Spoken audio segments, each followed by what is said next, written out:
with you. I'm just an animated character with a funny voice, while you're an actual, real-life person. With your intellect and your experience, you're practically a god. All my verbalized thoughts definitely fall woefully short of your fancy inquiring mind's research. Whatever I spew on here could be said better by you, my friend. But you just don't need to. You can express your public stances by simply clicking the like button, or with a smug comment. So what? And take notice that no one will dare to reproach you with dialectic relativism. Definitely no one will reproach you with that. It must be awesome being you. There once was a wise old teacher. He was so great that people didn't even understand what they could learn from him. Some said he used to be some kind of filthy rich and powerful businessman, but then he forsook the vanities of the world after realizing the true nature of life. And then one seeker, the very bravest of all of them, comes to him and says, "Oh, great and wise teacher, I'm disappointed in this world. It's rotten to the very core.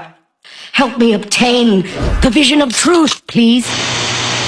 And then the teacher answered, "Okay, I shall impart to thee the truest knowledge. "But first, could you help me out by bringing me a gizmo that can do the most amazing thing?"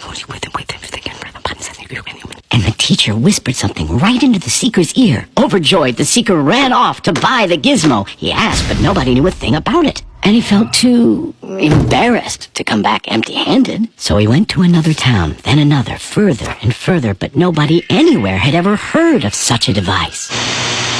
So many long years later, the seeker, who by then was a businessman who owned many amazing device factories, returned to the place he'd first heard of the rare gizmo device thingy. And he brought with him a whole trainload of amazing equipment.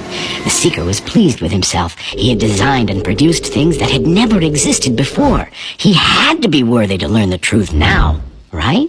But the teacher's hut was empty. The seeker had come too late for the most important lesson of his life. He ordered the devices he'd brought with him to be given to the townsfolk, and he settled into the teacher's hut. But soon he was visited by new seekers. They asked, "Oh, great teacher, what must we do to grasp the true meaning of things?" The teacher smiled.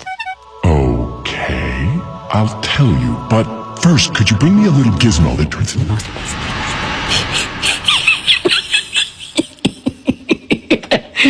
And he whispered something into the seeker's ears. Well, did you listen to the story? So what?